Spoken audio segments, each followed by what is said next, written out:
Quoi surveiller ce matin à la bourse en avant-marché, jeudi 5 mars 2026? Ben là, je regarde les indices, on est dans le rouge ce matin. Est-ce que ça va toffer pour la journée? Encore la question hier. Quand même, très bonne journée à la bourse. C'était pas évident en début de marché. Donc, pour l'instant, au moment où je vous parle, le Dow Jones baisse de 272 points, 48 524. Le S&P 500, 19 points en baisse, 6 857. Le Nasdaq baisse de 86 points. Vous voyez, ce pas des grosses baisses, là. 25 042. Le pétrole monte de 2,10 $, 76 et 76.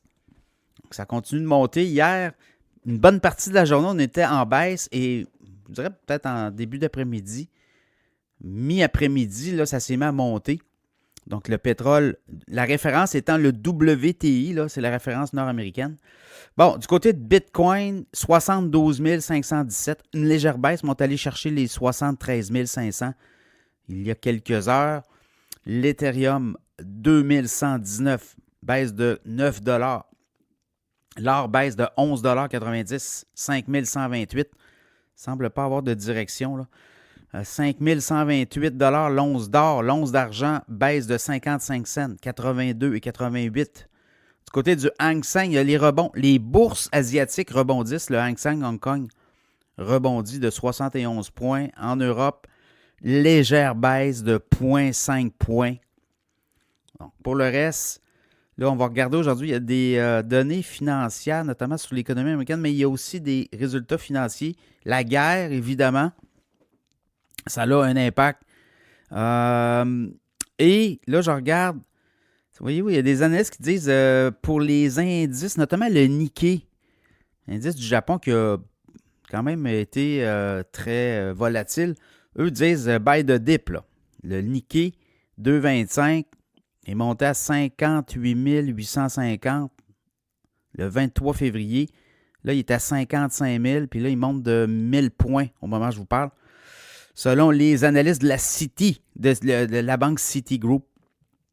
Donc, il y a ça. Berkshire Hathaway, ben oui, le nouveau CEO, parce que Warren Buffett n'est plus aux affaires. Ben, le nouveau CEO, Craig Abel, un Canadien, lui, il vient d'annoncer un programme de rachat d'actions pour 15 milliards. Berkshire Hathaway a 382 milliards en liquidité. Et là, on rachète des actions de l'entreprise. C'était quand même une façon là, d'amener, en fait, de faire stimuler le titre aussi. Là, si je regarde Berkshire Hathaway en avant-marché, monte de 4,77 $. L'action B, là, 492,25 $. Ça va être à surveiller, ça, aujourd'hui. Donc, on a un gros trésor de guerre. C'était le leg que Trump a laissé à son successeur. Et lui dit, bon, on va racheter de nos actions. On va faire monter le prix. Voilà, là, je regarde rapidement. Oui, le Kospi en Corée du Sud grimpe de 9,6 %. L'indice de la bourse de Corée du Sud monte de 490 points, 5 583 points l'indice. Voilà, ça rebondit là, du côté des bourses, notamment asiatiques. Bon, Nvidia, lui, devait investir 100 milliards de dollars supplémentaires dans OpenAI. Là, le grand patron d'NVIDIA dit, écoutez, on a fait récemment un 30 milliards. Ça va être le dernier montant qu'on va investir dans OpenAI. Pourquoi? Parce qu'ils s'en vont à la bourse. Ils s'en vont public. Puis il dit, là, nous autres, on va arrêter ça là tout de suite. Donc, il a quand même mis pas mal d'argent là, dans OpenAI. Il en a mis dans Anthropic aussi. Il a mis 10 milliards récemment. Mais là, il dit, comme ils s'en vont à la bourse, ben, on va les laisser aller. Puis je pense qu'on va passer à la caisse aussi, peut-être. Parce que ces placements-là, les ChatGPT, OpenAI va aller à la bourse. Donc, ils vont aller se financer là. On comprend. Mais l'action devrait quand même bien faire. Et ça, ben, quand on est actionnaire en partant, ben, on se fait donner des actions. Donc, NVIDIA va pouvoir capitaliser là-dessus très certainement. Okta, compagnie dans la sécurité des données notamment, quand même des bons, pas des mauvais résultats. Là. Je regarde 90 cents de profit par action, on attendait 85 cents, 761 millions de revenus, on attendait 749 millions. Puis à la bourse Octa, le titre baisse un petit peu, là. 71 cents de baisse, 71 et 74 à la bourse Nasdaq. Ce matin, en avant-marché, Broadcom, très bon résultat. 2,5 $ de profit par action, on attendait 2,3 $. 19,31 milliards de revenus, on attendait 19,18. Broadcom monte de 17,7 $ en avant-marché, 334,60, hausse de 5,4 %. Là, au moment où je vous parle, StubHub, site de revente de billets notamment, là, en ligne, StubHub a un petit peu fait moins bien fait.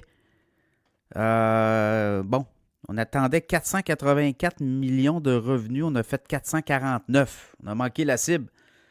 Dans le cas de StubHub, le titre baisse de 15 % à 8,63 $, baisse d'1,54 $ au moment où je vous parle. Donc quand même, c'est assez... le verdict de Wall Street est assez raide, là. Donc voilà, on va surveiller ça aujourd'hui. Est-ce que la bourse pourrait rebondir? Le Bitcoin qui a monté. Le Clarity Act s'en vient tranquillement aux États-Unis. On veut réglementer les cryptos. Il y a ça aussi dans l'équation. La guerre, la guerre, c'est ça. C'est jamais tout le temps en ligne droite. Là, je regarde les actions, notamment d'armement, baissent encore. Depuis le début de l'année, ça avait beaucoup monté, là. Je regarde le titre de Lockheed Martin. C'est à 497 $ en début d'année. Il est monté jusqu'à 676, là, 664. Donc voilà, ça va être à suivre. Du côté des pétrolières aussi, les stocks montent, évidemment. Si le prix du baril monte, puis c'est ce qu'on disait dans l'infolette financière Cachemire dimanche, là. On parlait de Cenovus notamment. On disait, ils vont profiter, eux. Parce qu'en avant-marché, voyez-vous, ça monte encore. Cenovus, gros producteur canadien quand même.